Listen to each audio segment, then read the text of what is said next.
হ্যাঁ তুই রাইবা ছিটতে পারবি।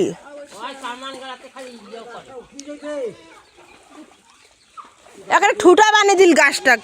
মা গাছটা তো আকার এক তিলকারি নাই, গাছটা তো আর কোনো পাতা টাতাই নাই। আসসালামু আলাইকুম, আমাদের ছোট্ট ইউটিউব চ্যানেলে স্বাগতম। আজকে আমাদের বাড়ির সাজনা গাছ সবগুলাই কেটে সাজনা পাড়া হইতেছে, তো আমাদের ভিডিওর সাথেই থাকবেন।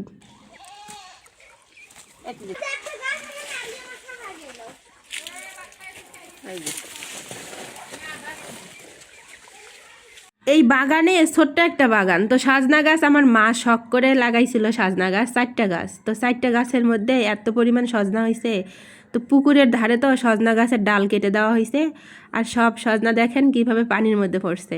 আর আমার ছোট বোন আর এইটা ভাই হয়, তারা দেখেন কিভাবে সজনাগুলা পানি থেকে তুলতেছে।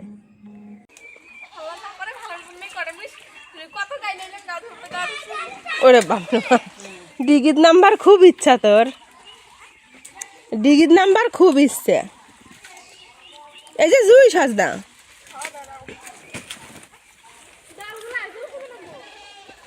আম্মু সজনা ছিল, ওগুলো নাও। ছিড় ছিড় ছিড়।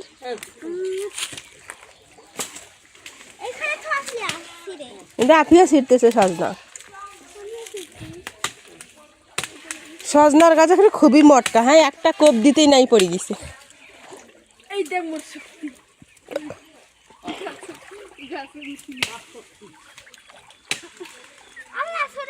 ভাবতেই পারিনি এই গাছে এত পরিমাণ সজনা হবে। আপনাদের ওদিকে সজনার কিরকম দাম অবশ্যই বলবেন। আমাদের এদিকে কিন্তু 100 টাকা কেজি। আপনাদের ওদিকে সজনা কত টাকা কেজি খেয়েছেন অবশ্যই কমেন্ট করবেন। দেখিস খালি কাণ্ড, দেখ দেখ দেখ, খালি আর খালি কাণ্ড কীর্তি দেখিস। তুলে কোনা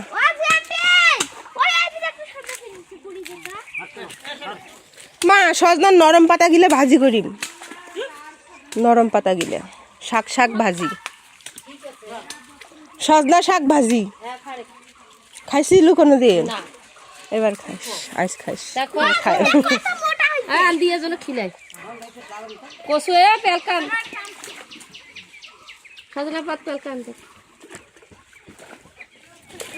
গেল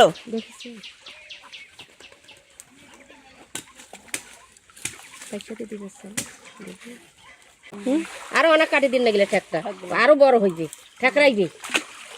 এলা দিন দিন এলা মনে কর আরো বেলে কাটি দিবেন না গিলা না, তো কাটি দিবার কাছে এই পেকে গাছটা উঠিলাই, তো ওই পেকে কেন কাটি দিল? ওই দিয়ে আবার উঠিবে, তুই আবার ডিগি ঢেলিবে, তো লাভ কি হল? তো করে এইখানে না কাটি দে, এটা এইখানে কাটি দে, ঠেকটা এই দিয়ে উঠিবে। তো দে আরো কাটি দে। ওইফে দুনিয়ার কাম করো আপনি, ওই পেকে না ওই এইখানে কাটির কোনো এই ঠেকটা এই দিয়ে উঠিবে, আর ওই পেকে দিলে আবার ওই ডিগির ঘরে ধরে একে হয়ে গেল মাছ। তখন এইটা আম্বিবের পাশে আবার ওই ডিগির নামবে। এলা তো বাড়ে, এলা যত কাটবি ততই এলা বাড়বে। একটা কথা কি জানেন, সজনা গাছ এতটাই ভালো একটা গাছ, এই গাছের ডাল নাকি মাটিতে লাগালেই পরে আবার সেই ডাল থেকেই গাছ হয়। এখানে আমার মা সজনা গাছ কেটে ফেলছে, আর অনেকে আমার চাচি, তারপরে আমার ফুপু, ওরা দাঁড়িয়ে আছে কখন ডাল কাটা হবে, কখন ডাল নেবে, আর সবাই ডাল নিয়ে কি সুন্দর লাগিয়ে দিছে যার যার জায়গায়।